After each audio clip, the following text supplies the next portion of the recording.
Assalamualaikum warahmatullahi wabarakatuh. Sahabat sekalian, ketemu lagi dengan saya Mel Ensori. Nah, sahabat sekalian dimanapun berada, sekarang saya berada di pusat perkantoran Pemda Kota Bengkulu di Bentiring. Nah, di sini kantor Wali Kota Bengkulu, di belakang saya kantor Wali Kota Bengkulu, dan di sana itu kantor DPRD Kota Bengkulu. Nah, di wilayah ini adalah pusat perkantoran Pemda Kota Bengkulu, yang dahulu sebetulnya pusat perkantoran ini bukan berada di sini, tapi di area di dekat Simpang 5 Kota Bengkulu. Dengan program Wali Kota Bengkulu, pusat pemerintahan ataupun pusat perkantoran dipindahkan di Kelurahan Bentiring. Nah, beberapa waktu ini Wali Kota Bengkulu kemarin pada hari Selasa itu memimpin rapat ataupun pertemuan dengan perwakilan dari pimpinan perusahaan, termasuk juga tim TP2KB, tim percepatan pembangunan Pemda Kota Bengkulu. Dan Wali Kota Bengkulu menyampaikan untuk memindahkan kembali lagi pusat perkantoran atau pusat pemerintahan dari Pemda Kota Bengkulu dari Bentiring ke Air Sebakul. Saya ingin katakan kepada Wali Kota Bengkulu yang terhormat Helmi Hasan untuk berhentilah kemudian melakukan rencana pemindahan pusat perkantoran dari Kelurahan Bentiring, kemudian pindah ke Air Sebakul. Karena kenapa? Alasan saya adalah cukup dioptimalkan saja pusat perkantoran ini di sini. Apa yang kemudian kurang dilengkapi dan lain sebagainya. Yang dibutuhkan masyarakat, yang dibutuhkan warga Kota Bengkulu bukan pindah pusat pemerintahan atau pusat perkantoran, tapi yang dibutuhkan adalah masyarakat, adalah Wali Kota Bengkulu, Wakil Wali Kota Bengkulu, Pemda Kota Bengkulu ini memberikan kesejahteraan kepada masyarakatnya, membuka seluas-luasnya lapangan pekerjaan sehingga tidak banyak kemudian warga Kota Bengkulu yang tidak memiliki pekerjaan. Lalu berikutnya yang dibutuhkan adalah pelayanan yang prima. Pelayanan yang prima dari Pemda Kota Bengkulu sehingga kemudian masyarakat itu puas dalam menerima layanan daripada aparatur sipil negara, pejabat di Pemda Kota Bengkulu. Nah, yang dibutuhkan adalah itu sebetulnya.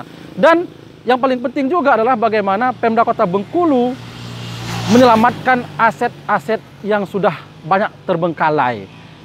Banyak sekali aset-aset Pemda Kota Bengkulu tanpa saya harus menyebutkannya. Begitu banyak aset-aset yang hari ini sudah rusak, tidak digunakan. Itu yang harus kemudian diprioritaskan untuk diselamatkan. Bagaimana kelanjutan pembangunannya, atau kemudian bagaimana dengan kerusakan itu, gedung yang terbengkalai itu, bagaimana untuk pemanfaatannya, diperuntukkan untuk apa ke depan. Nah, lebih fokus kepada itu. Bukan kemudian pindah kantor, pindah pusat pemerintahan, yang tentu kenapa saya kemudian juga menolak keras rencana pemindahan pusat perkantoran ini adalah berkaitan dengan anggaran, uang rakyat. Nanti pasti kalau rencana ini jadi goal, kemudian pemerintahannya ataupun perkantoran pindah, pasti akan ada proyek-proyek yang jumlahnya itu miliaran, dan itu semua menggunakan uang rakyat. Kenapa? Pasti ada proyek pembangunan gedung perkantoran, pembangunan kantor wali kota, pembangunan infrastruktur yang lainnya, dan itu semua akan menyedot APBD kita, anggaran pendapatan belanja daerah kita, yang berasal dari pajak, berasal dari uang masyarakat juga, nanti akan tersedot begitu besar untuk membangun pusat pemerintahan atau pusat perkantoran Pemda Kota Bengkulu. Nah, alangkah baiknya, alangkah eloknya, apalagi di masa pandemi ini, Wali Kota Bengkulu menyetop wacana itu, tapi lebih kepada memikirkan bagaimana kesejahteraan masyarakat, lebih memikirkan bagaimana nasib rakyat di tengah masa pandemi corona ini, lebih kemudian diprioritaskan ketimbang kemudian berencana untuk memindahkan pusat perkantoran. Cukuplah di Kelurahan Bentiring ini, cukuplah kemarin dari Simpang 5 daerah Simpang 5 kemudian pindah ke Bentiring ini. Karena tidak substansi yang dibutuhkan oleh masyarakat. Nah, dalam hal ini juga belum lagi akan ada nanti mungkin di samping proyek-proyek pembangunan gedung perkantoran dan lain sebagainya, memang disampaikan Pak Wali Kota Bengkulu ada 18 hektar tanah Pemda Kota Bengkulu yang di Air Sebakul. Saya juga belum tahu letak dan posisinya di mana 18 hektar itu. Tapi kalau kemudian nanti tanahnya misalkan kurang, tentu akan ada pembebasan lahan. Kalau memang ternyata masih ada yang kurang nanti. Dan itu semua membutuhkan biaya.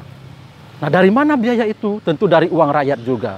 Alangkah elok kalau kemudian anggaran-anggaran itu lebih diprioritaskan dengan proyek-proyek mercusuar tadi yang akan rencana pemindahan itu akan membangun begitu banyak pusat perkantoran dengan pembangunan gedung dan lain sebagainya tadi, lebih difokuskan kepada anggaran yang menyentuh langsung kepentingan masyarakat, apalagi di masa pandemi ini. Baik, kemudian saya juga menghimbau kepada kawan-kawan DPR yang kantornya di sebelah sana.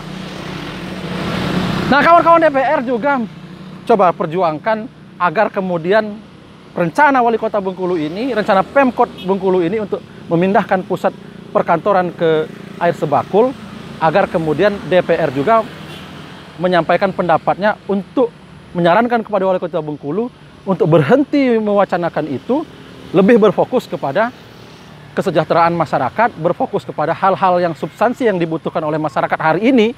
Nah, DPR harus bersuara juga.